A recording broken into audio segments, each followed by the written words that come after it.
کبھی سوچا ہے ایک ایسا ملک جو نہ تیل رکھتا ہے نہ سونا، نہ پانی رکھتا ہے نہ زمین، اتنا چھوٹا ہے کہ نقشے پر ڈھونڈنا مشکل ہو جائے۔ ایک ایسا ملک جس نے آزادی مانگی نہیں بلکہ اسے زبردستی دی گئی۔ دنیا کے ماہرین کہتے تھے کہ یہ نیا ملک زیادہ سے زیادہ چند سال ہی زندہ رہ پائے گا، لیکن آج وہی ملک دنیا کی سب سے بڑی معیشتوں میں سے شمار ہوتا ہے۔ وہ ملک ہے سنگاپور۔ سنگاپور کی کہانی صدیوں پرانی ہے۔ ایک وقت تھا جب یہ چھوٹا سا جزیرہ محض ایک ماہی گیروں کی بستی تھا۔ اس کا پرانا نام تیماسک تھا، یعنی سمندری شہر۔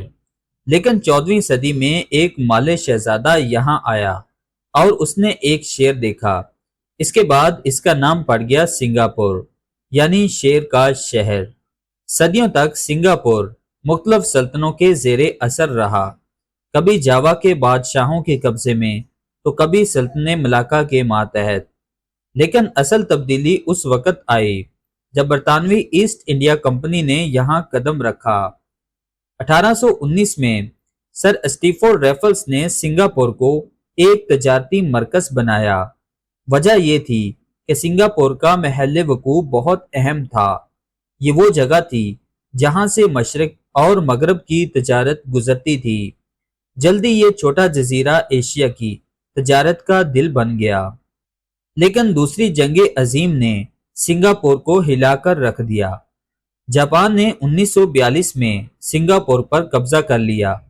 3 سال کے اندر ہزاروں لوگ قتل ہوئے، بھوک اور غربت عام ہو گئی۔ اس دور نے سنگاپور کے لوگوں کو دکھا دیا کہ آزادی کتنی ضروری ہے۔ جنگ کے بعد برطانیہ نے دوبارہ کنٹرول سنبھالا، لیکن اب حالات بدل چکے تھے۔ عوام آزادی چاہتے تھے۔ 1959 میں سنگاپور کو اندرونی خود مختاری ملی اور لی کوان یو پہلی بار وزیر اعظم بنے۔ ان کا خواب تھا کہ سنگاپور ایک طاقتور خود مختار ملک بنے۔ اس لیے 1963 میں سنگاپور نے ملیشیا کے ساتھ اتحاد کر لیا، لیکن یہ اتحاد زیادہ دیر تک نہ چل سکا۔ نسلی فسادات، معاشی اختلافات اور سیاسی جھگڑوں نے حالات کو بگاڑ کر رکھ دیا۔ صرف 2 سال بعد یعنی 1965 میں ملیشیا کی پارلیمنٹ نے ووٹ دے کر سنگاپور کو نکال دیا۔ نتیجہ یہ ہوا کہ دنیا کا واحد ملک وجود میں آیا جسے آزادی مانگی نہیں بلکہ زبردستی دی گئی۔ لی کوان یو جب ٹی وی پر آئے تو ان کی آنکھوں میں آنسو تھے۔ وہ جانتے تھے کہ سنگاپور کے پاس نہ وسائل ہیں نہ پانی، نہ فوج ہے نہ زمین، ایک چھوٹا سا جزیرہ جسے ہر کوئی ناکام دیکھ رہا تھا۔ دنیا کے اخبارات میں لکھا جا رہا تھا کہ سنگاپور زیادہ دن زندہ نہیں رہ سکتا، لیکن قسمت نے کچھ اور لکھا تھا۔ جب سنگاپور آزاد ہوا تو سب سے بڑا مسئلہ نسلی تقسیم تھا۔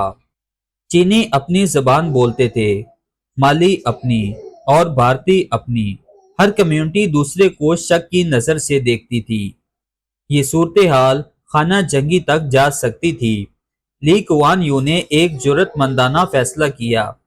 لی کوان یو نے ایک جرأت مندانہ فیصلہ کیا، سب کو ایک مشترکہ زبان دی جائے، اور وہ زبان تھی انگریزی۔ اس فیصلے کے 3 بڑے فائدے ہوئے۔